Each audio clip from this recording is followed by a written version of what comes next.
नमस्कार दोस्तों, कैसे हैं आप सब लोग। स्वागत है आपका क्रैक जी के एग्जाम पर। कंटिन्यू संविधान की तैयारी करवाई जा रही है। अपने आखिरी दौर में अब संविधान के जितने भी नोट्स हो सकते हैं, जितने भी इंपॉर्टेंट क्वेश्चन हो सकते हैं, वो सब अब आखिरी दौर में आ रहा है। पूरा का पूरा संविधान मैंने आपको 30 से 35 वीडियोज़ में कवर अप करा दिया है। ना आपको एम लक्ष्मीकांत पढ़ने की ज़रूरत है अब, और ना ही आपको किसी एक पर्टिकुलर स्पेशल आपको पूरा फोकस करके आपको तैयार करना है। आप मेरे वीडियोस को line by line by playlist आप फॉलो कर लीजिए। आप जितने इंपॉर्टेंट क्वेश्चन जो आज तक आते हैं और जिससे क्वेश्चन बन सकते हैं, ये सभी मैंने आपको प्रिपेयर करवा दिया है। यदि आप लोगों ने वीडियोस नहीं देखा है तो आप ज़रूर प्लेलिस्ट को फॉलो करके वीडियोस लाइन बाय लाइन देख सकते हैं। नहीं तो आप चैनल के माध्यम से वीडियोस देखते जाइए अपने अकॉर्डिंग। और पीडीएफ जो है वो फ्री ऑफ कॉस्ट मैं टेलीग्राम पे आपको प्रोवाइड कर रहा हूँ। टेलीग्राम का लिंक जो है इसी वीडियो के डिस्क्रिप्शन बॉक्स में है। आज मैं आपको बताने वाला हूँ कुछ संवैधानिक जो पद हैं या आयोग हैं, और कुछ जो गैर संवैधानिक पद हुए, आयोग हुए, जिसका निर्माण हुआ भारतवर्ष में, कब हुआ, क्यों हुआ, किस कारण से उसको बंद किया गया। ठीक है, ये सब मैं आप लोगों को कुछ कुछ जो पॉइंट्स बच गए हैं, बस उसी को अब लाइन बाय लाइन मैं आपको कवर अप कर रहा हूँ, ताकि जब प्रश्न आए आपके परीक्षा में तो कहीं से भी छूटे नहीं। तो यदि आप तैयारी कर रहे हैं भारत में किसी भी एग्ज़ाम की, किसी स्टेट पीएससी की तैयारी कर रहे हैं, किसी पर्टिकुलर किसी स्टेट के किसी पद की तैयारी कर रहे हैं, या किसी भी वनडे एग्ज़ाम की तैयारी कर रहे हैं, तो ये वीडियो आपके लिए बहुत ही इंपॉर्टेंट हो सकता है। तो ज़रूर पूरा वीडियो देखिएगा, और यदि कंटेंट अच्छा लगे तो प्लीज़ वीडियो को लाइक करें, चैनल को सब्सक्राइब करें और शेयर करें अपने दोस्तों के साथ भी। तो सबसे पहले मैं आपको बता रहा हूँ, भाषाई अल्पसंख्यकों को लिए जो विशेष अधिकारी नियुक्त हुआ था, ये एक संवैधानिक पद है। ठीक है, संवैधानिक निकाय मैंने आपको पूरे के पूरे वीडियोज़ में कवर करा दिए हैं। आप संवैधानिक निकाय वाले वीडियोज़ में जाके देख सकते हैं। यदि आप बोलेंगे तो कमेंट में बता दीजिएगा, मैं आपको लिंक दे दूंगा। ठीक है, तो भाषाई अल्पसंख्यकों के लिए एक विशेष अधिकारी की नियुक्ति संविधान में वर्णित है, तो ये एक संवैधानिक पद हुआ। भाग कौन सा है, तो भाग 17 में इसके बारे में इसकी जानकारी दी गई है।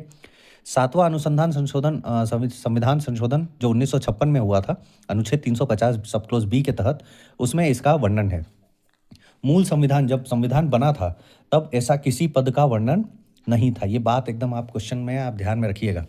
ये क्वेश्चन आता है, क्या भाषाई अल्पसंख्यकों के लिए जो आयोग या विशेष अधिकारी की नियुक्ति ये संविधान में वर्णित है?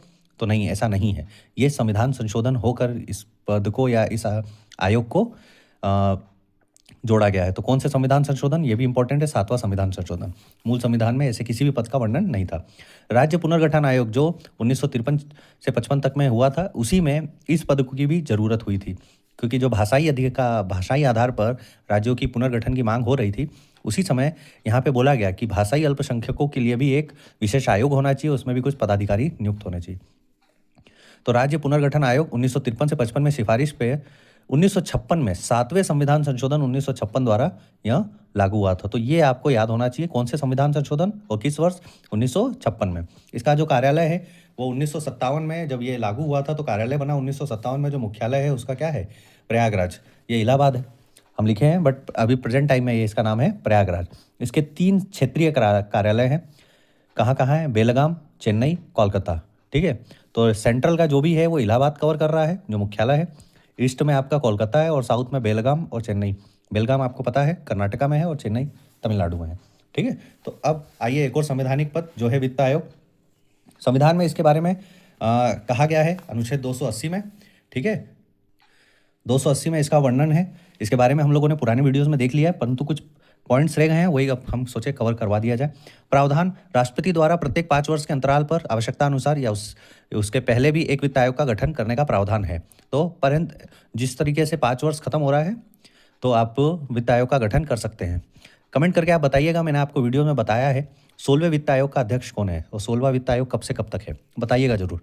कार्य जो है इसका संघ और राज्यों के मध्य करों का शुद्ध आगमों का वितरण, जो भी फंड आ रहा है वो सेंट्रल और स्टेट में इक्वली डिस्ट्रीब्यूट हो, या उसके जो भी ज़रूरत है उसके अनुसार।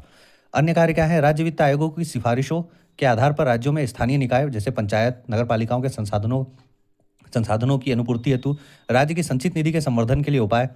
अब जैसे ज़रूरत सिर्फ राज्य और स्टेट में ही नहीं है ना, अब आप देख रहे हैं, जैसे कल का वीडियो हम लोगों ने देखा है पंचायती राज पर, तो आप लोग देखिएगा जरूर। पंचायतों नगर पालिकाओं की भी तो संसाधन है, उसकी आपूर्ति कौन करेगा, तो उसके लिए जो संचित निधि है वो भी हमारे वित्त आयोग के द्वारा ही उसकी पूर्ति होगी।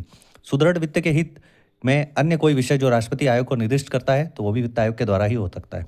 ठीक है, अब संवैधानिक आयोग में हम लोग देखते हैं जो नॉन कॉन्स्टिट्यूशनल बॉडी है। इसमें सबसे पहले जो अभी तक जब से भारत आज़ाद हुआ था 1950 से योजना आयोग हमारे देश में था, 2014 तक ये कार्यरत था और उसके बाद से ये नीति आयोग में कन्वर्ट हो गया। ठीक है, तो योजना आयोग था, इसका ये परिचय हम लोग देख लिया जाए। योजना आयोग का जो मेन काम था वो था, ये गैर संवैधानिक बॉडी थी और ये एक परामर्शदात्री संस्था थी, मतलब सजेशन और जो भी चेंजेस हो सकता है वो गवर्नमेंट को बता सकती थी, जो भी इसमें पदाधिकारी बैठते थे। इसका जो गठन हुआ था वो केंद्रीय मंत्रिमंडल के एक संकल्प द्वारा हुआ था। गठन तिथि थी 15 मार्च 1950। तो 1950 से ये हमारे देश में एक्टिव थी और कब तक थी, तो 1 जनवरी 2015 तक। उसके बाद फिर ये नीति आयोग में कन्वर्ट हो गया।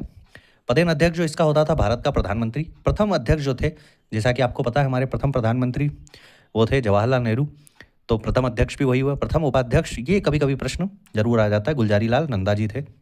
मुख्य कार्य क्या था कि भारत में जो भी पंचवर्षीय योजनाओं का निर्माण था, ये योजना आयोग का बहुत बड़ा एक कार्य था। हर साल हर 5 साल पे इसका योजनाएं बनती थी पंचवर्षीय योजना के नाम पर, और उसके अनुसार देश में किस किस की कमी और किसके बारे में और किया जा सकता है, ये क्वेश्चन बहुत बार आते हैं कि किस पंचवर्षीय योजना में गरीबी हटाओ का नारा था, किस पंचवर्षीय योजना में इंडस्ट्रियलाइजेशन के बारे में जोर दिया गया था। तो ये सब इसी का काम था। ठीक है, अब आइए नीति आयोग पे।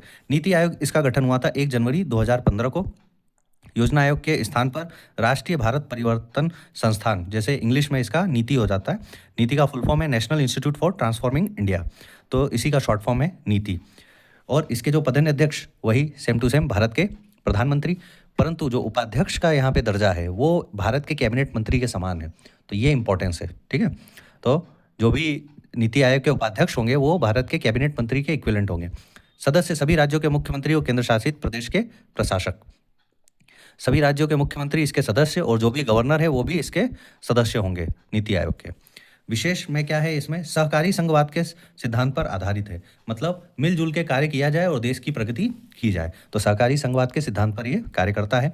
और फिर एक गैर संवैधानिक बॉडी है नेशनल डेवलपमेंट कमीशन, जो भारत राष्ट्रीय विकास परिषद, इसकी स्थापना हुई थी 6 अगस्त 1952 को। इसके जो अध्यक्ष होते हैं वो प्रधानमंत्री होते हैं और जो कार्य होता है योजनाओं को अंतिम रूप से अनुमोदित करने के साथ साथ समय समय पर योजनाओं का मूल्यांकन करना है। तो ये जो नेशनल डेवलपमेंट कमीशन है ये भी एक गैर संवैधानिक संस्था है। डायरेक्ट कभी कभी ऐसा भी प्रश्न आता है कि निम्न में से कौन संवैधानिक संस्था है, कौन गैर संवैधानिक संस्था है। तो पहले आपको ये पता होना चाहिए कि इसके कार्य क्या क्या हैं। तो आज हम लोगों ने जो जो इम्पोर्टेंट पॉइंट्स थे उसको डिस्कस किया है। यदि आपको वीडियो अच्छा लगता है तो प्लीज़ वीडियो को लाइक करें, चैनल को सब्सक्राइब करें और शेयर करें अपने दोस्तों के साथ में। और हाँ, वीडियो का PDF लेना ना भूलें। टेलीग्राम में इसका PDF जो मैं फ्री ऑफ कॉस्ट प्रोवाइड कर दे रहा हूँ। बाकी जुड़े रहिए क्रैक जी के एग्ज़ाम के साथ, तैयारी करते रहिए अपने संविधान की। तब तक के लिए जय हिंद, नमस्कार।